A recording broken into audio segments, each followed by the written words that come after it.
Alright, so yeah, so in this video I'm going to discuss about absolute function. Yes, one of the student in my YouTube channel actually asked me to make about this video, and I realized I don't have this video in my channel, so I decided to make a quick one. Alright, because this part actually is a very small part and it's quite simple if you understand the concept. So over here, the first thing that you have to understand is what's the meaning for absolute. Okay, absolute is something like always positive. I mean, in this chapter actually mean always positive.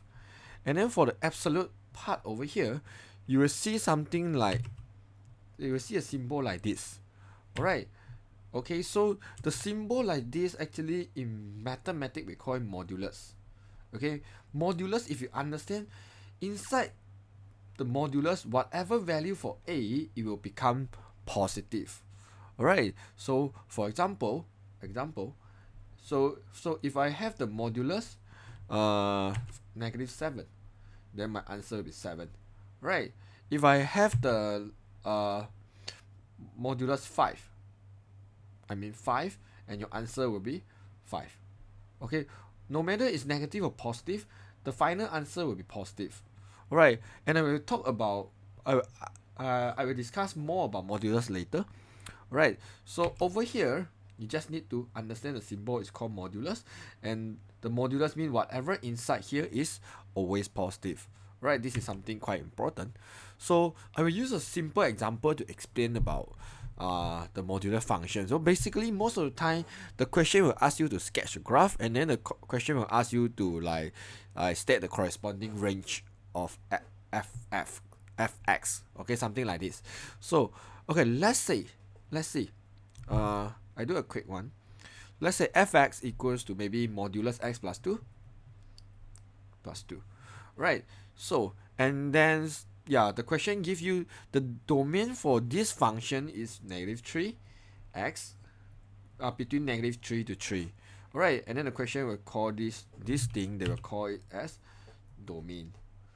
Okay, so over here, of course, you have to understand what is the meaning for domain and range. So I'm going to use a quick way to make you understand it. So for example, this is x, this is what this is y, this is x. Let's say I have a graph from here to here. Okay, and whatever I call it like domain means for this graph, the x-axis is between from this value to this value. So let's say this is -2 to 5. So over here from -2 to 5 of this straight line, we're going to call it domain of maybe this is the equation f. This is the equation for fx. So then I will call it domain of fx. Okay, so domain basically means the range of the x-axis, something like this lah. Okay, means the domain for this straight line will be -2, because it's for x-axis, right? So I will write x between -2 to 5. Alright, this is the idea of domain. And then yeah, the meaning for range will be the y-axis. So let's say the y-axis for this graph, let's say this is randomly give a value, maybe 4, and then this one is going to call it -3. So for the y-axis for the straight line is between -3 to 4, right? So this one we call it range of function fx. So the range for this straight line, I mean in the y-axis, obviously is between -3 to 4, right? So I will write like this, between -3 to 4. And you will find out some different over here is for range, the middle value here I will use f. Alright, and then for domain, the middle value here I will use x.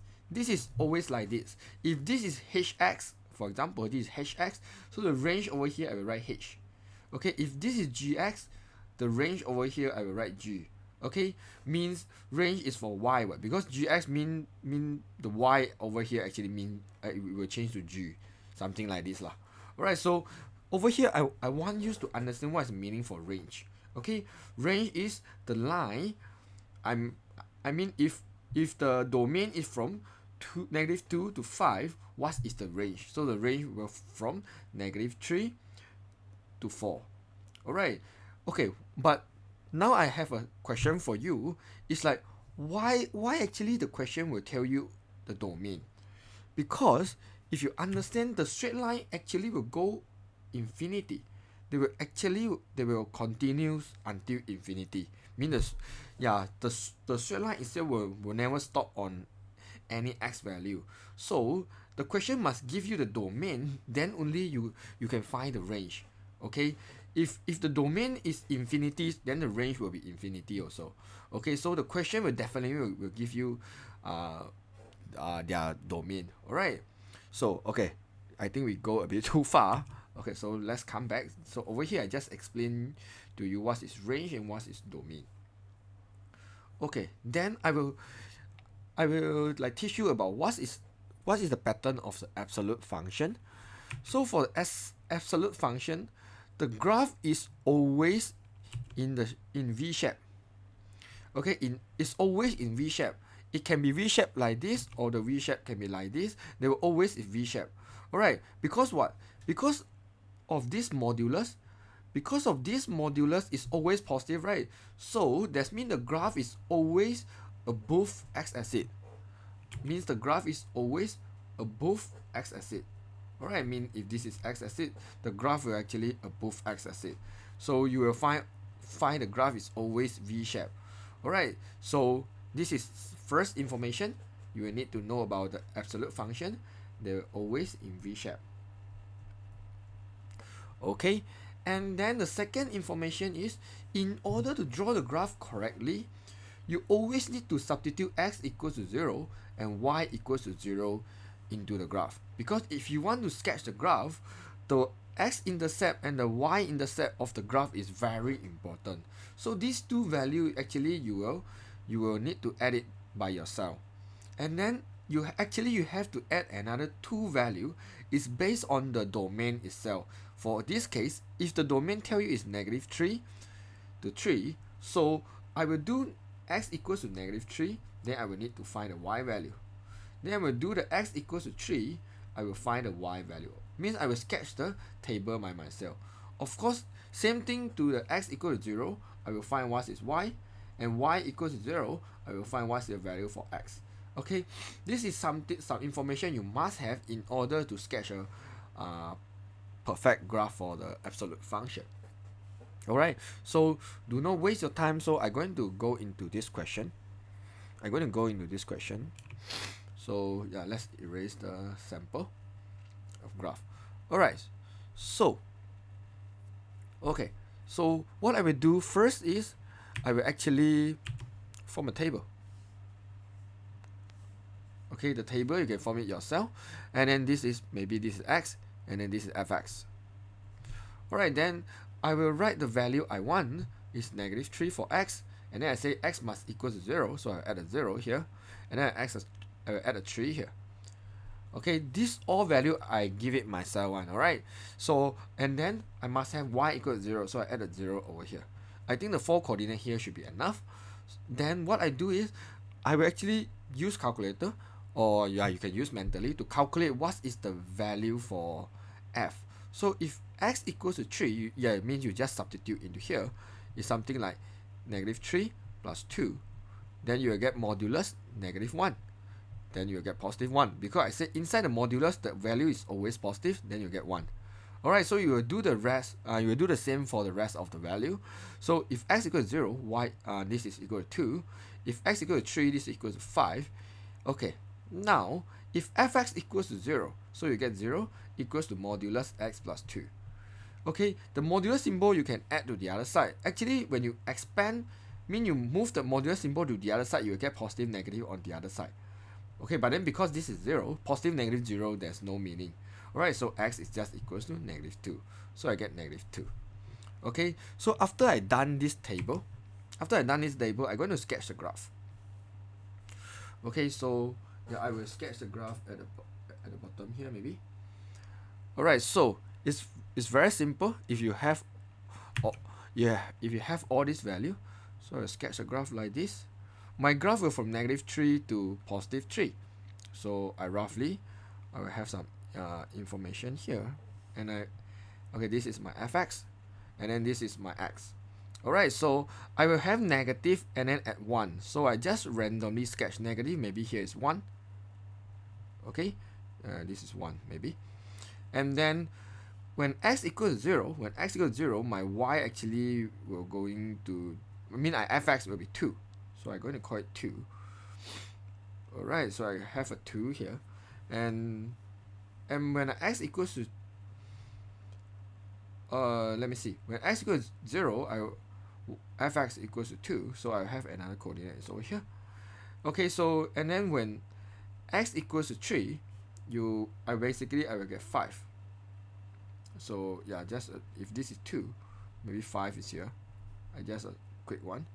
Okay, so when fx equals to 0, I will be at -2. 0, -2. 0, -2 randomly is somewhere here. -2, and my fx is 0.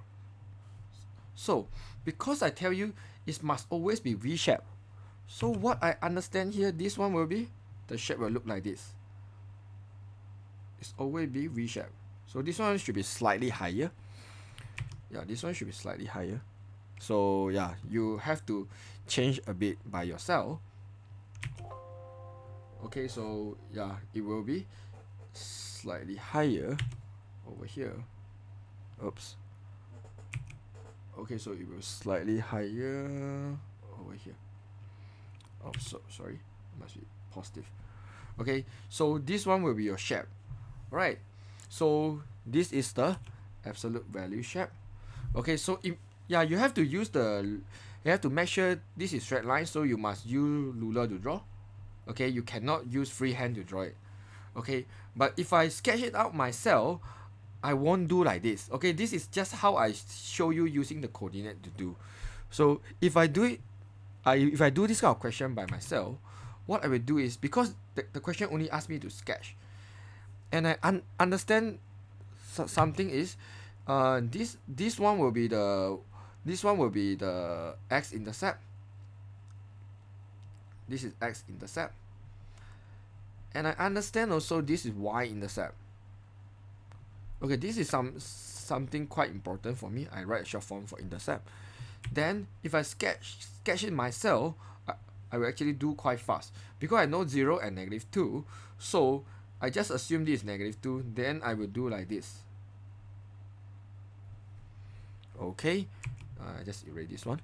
So, and then this one I will call it -2. And then this one is maybe -3. And then this one will be 3. And then intercept over here will be 2. And then the maximum value here will be 5. This is fx. This is x. Okay, this is how I do. Alright. Anyways, okay, after I sketch out this one, no, this one should be slightly smaller a bit, because this one equals to 1. So maybe this side should be look like this. Yep. Because over here should be 1. Alright, yeah. So the question will ask you to find the state the corresponding range of values of fx. The question will do something like this: state the corresponding range values of fx. So that means the question actually asking you to find the range of fx. So just now I say the range basically is for y, right? So you see this graph means from here to here, this one is your range, right? Your range should be between 0 to 5. Correct or not? So what I will do is I will say my f should be between 0 to 5. Yes, this is my range. It's very simple. So you just need to understand about your range. Then yeah, you can easily get the answer for this kind of question. Alright, yes. So this is how I do the absolute function. I hope you find this video useful. Okay, anyways, maybe I just give you one more example since we have some time. Okay, so I just give one more example about this one. Maybe it can make you understand better. Okay, maybe I just erase all this. Okay, I just randomly give you another example, and then this example we're going to do the same thing. We'll find the range of the fx, because more example actually can make you understand the math easier. Okay, I will just erase everything. Okay, so yeah, I just randomly give you example. Maybe just fx equals to modulus 3x minus 5. So the first thing is you will need to form your own table. Okay, I will do the quick one. So this is x, this is fx. So I will say, maybe I give you the range of this one. I will give you a domain. Maybe I tell you the domain is between -2 to 4. So if the domain is -2 to 4, I will do something like -2, 0, 4, and then I will make my y equals, or my fx equals to 0, and then I will find the value. Mean I substitute -2 into here will be -2 times 3, -6, and then -6 minus 5 minus 11, so it becomes positive 11. If I substitute 0 into here, I will get -5, so I get positive 5. If I substitute 4 into here, 12 minus 5, 12 minus 5 will be 7. I hope I'm correct. 12 minus 5, yeah, should be 7. If I make the fx equal to 0, my x should be 5/3, mean 1 point something. Alright, you can use the calculator to solve out all this value, and then I will sketch the graph very fast. So yeah, my graph is something like this. Okay, so my x is -2, I will be very high, 11, and then yeah, I just imagine the graph first. When x is 0, they were passing through 5. That means here is 5, here will be 11, and then when x equals to 4, they were at 7, they were going up. So this is 5/3, mean 1 point something. So my graph is basically will look like this, and then I will going up a bit. Alright, and then this is all the value I have. This one is 7, this one is cutting through 5, and then when this is -2 here, it will be 11. Alright, then when this is 4 here, there will be 7, and this one will be 5/3. Yeah, you can find out actually I sketch a graph quite fast because I can easily understand this kind of question.